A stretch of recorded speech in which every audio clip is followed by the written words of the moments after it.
गुरु रविदास जी रैदास का जन्म काशी में माघ पूर्णिमा दिन रविवार को संवत 1433 को हुआ था। उनका एक दोहा प्रचलित है। 1433 की माघ सुदी 15 दुखियों के कल्याण हित प्रगटे श्री गुरु रविदास जी। उनके पिता संतोख दास तथा माता का नाम कलसा देवी था। उनकी पत्नी का नाम लोना देवी बताया जाता है। रैदास ने साधु संतों की संगति से पर्याप्त ज्ञान प्राप्त किया था। रविदास चमार जाति में जन्मे और जूते बनाने का काम किया करते थे और ये उनका व्यवसाय था और अपना काम पूरी लगन तथा परिश्रम से करते थे और समय से काम को पूरा करने पर बहुत ध्यान देते थे। कई लोगों का मानना है कि संत रविदास जी का कोई गुरु नहीं था।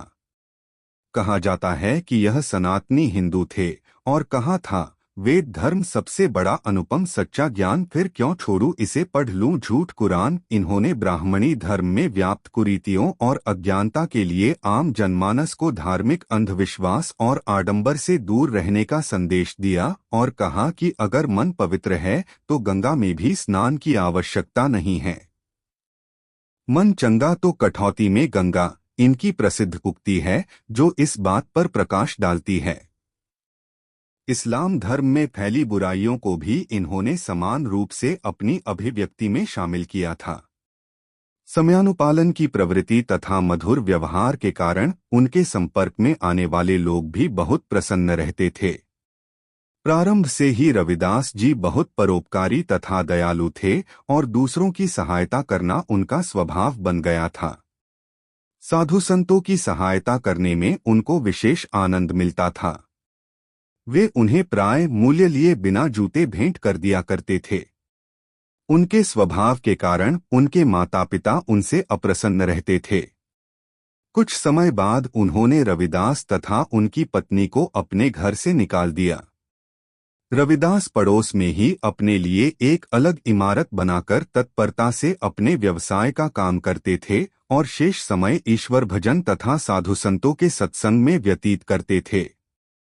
सुप्रसिद्ध युवा कवि गोलेंद्र पटेल ने अपनी कविता कठौती और करघा में काशी के संदर्भ में कहा है कि रैदास की कठौती और कबीर के करघे के बीच तुलसी का दुख एक सेतु की तरह है, जिस पर से गुजरने पर हमें प्रसाद, प्रेमचंद व धूमिल आदि के दर्शन होते हैं।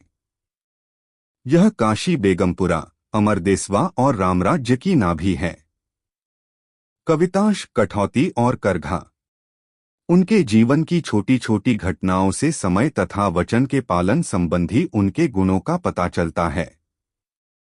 एक बार एक पर्व के अवसर पर पड़ोस के लोग गंगा स्नान के लिए जा रहे थे। रैदास के शिष्यों में से एक ने उनसे भी चलने का आग्रह किया तो वे बोले, गंगा स्नान के लिए मैं अवश्य चलता, किंतु गंगा स्नान के लिए जाने पर मन यहाँ लगा रहेगा तो पुण्य कैसे प्राप्त होगा। मन जो काम करने के लिए अंतःकरण से तैयार हो वही काम करना उचित है। मन सही है तो इसे कठौते के जल में ही गंगा स्नान का पुण्य प्राप्त हो सकता है। कहा जाता है कि इस प्रकार के व्यवहार के बाद से ही कहावत प्रचलित हो गई कि मन चंगा तो कठौती में गंगा। रैदास ने ऊंच नीच की भावना तथा ईश्वर भक्ति के नाम पर किए जाने वाले विवाद को सारहीन तथा निरर्थक बताया और सबको परस्पर मिलजुल कर प्रेम पूर्वक रहने का उपदेश दिया। वे स्वयं मधुर तथा भक्तिपूर्ण भजनों की रचना करते थे और उन्हें भावविभोर होकर सुनाते थे। उनका विश्वास था कि राम, कृष्ण, करीम, राघव आदि सब एक ही परमेश्वर के विविध नाम हैं। वेद, कुरान, पुराण आदि ग्रंथों में एक ही परमेश्वर का गुणगान किया गया है। कृष्ण, करीम, राम, हरि, राघव जब लग एक न पेखा। वेद कतेब कुरान पुरानन सहज एक नहीं देखा। चारों वेद के करे खंडौती, जन रैदास करे दंडौती। उनका विश्वास था कि ईश्वर की भक्ति के लिए सदाचार, परहित भावना तथा सद्व्यवहार का पालन करना अत्यावश्यक है। अभिमान त्याग कर दूसरों के साथ व्यवहार करने और विनम्रता तथा शिष्टता के गुणों का विकास करने पर उन्होंने बहुत बल दिया। अपने एक भजन में उन्होंने कहा है, कह रैदास तेरी भक्ति दूरी है, भाग बड़े सो पावे। तजी अभिमान मेटी आपा पर, पिपिलक हवै चुनी खावे। उनके विचारों का आशय यही है कि ईश्वर की भक्ति बड़े भाग्य से प्राप्त होती है।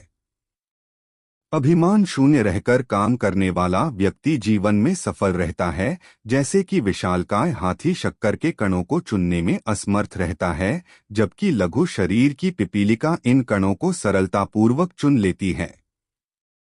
इसी प्रकार अभिमान तथा बड़प्पन का भाव त्याग कर विनम्रतापूर्वक आचरण करने वाला मनुष्य ही ईश्वर का भक्त हो सकता है। रैदास की वाणी भक्ति की सच्ची भावना, समाज के व्यापक हित की कामना तथा मानव प्रेम से ओतप्रोत होती थी, इसलिए उसका श्रोताओं के मन पर गहरा प्रभाव पड़ता था। उनके भजनों तथा उपदेशों से लोगों को ऐसी शिक्षा मिलती थी जिससे उनकी शंकाओं का संतोषजनक समाधान हो जाता था और लोग स्वतः उनके अनुयायी बन जाते थे। के दर्शन होते हैं। उनकी वाणी का इतना व्यापक प्रभाव पड़ा कि समाज के सभी वर्गों के लोग उनके प्रति श्रद्धालु बन गए। कवितांश कठौती और करधा कि मीराबाई उनके जीवन की छोटी छोटी घटनाओं से समय तथा वचन के पालन संबंधी उनके गुणों का पता चलता है। अभिमान तजी पद रस बंदही जासुकी। एक पर्व के अवसर पर पड़ोस के लोग गंगा स्नान के लिए जा रहे थे।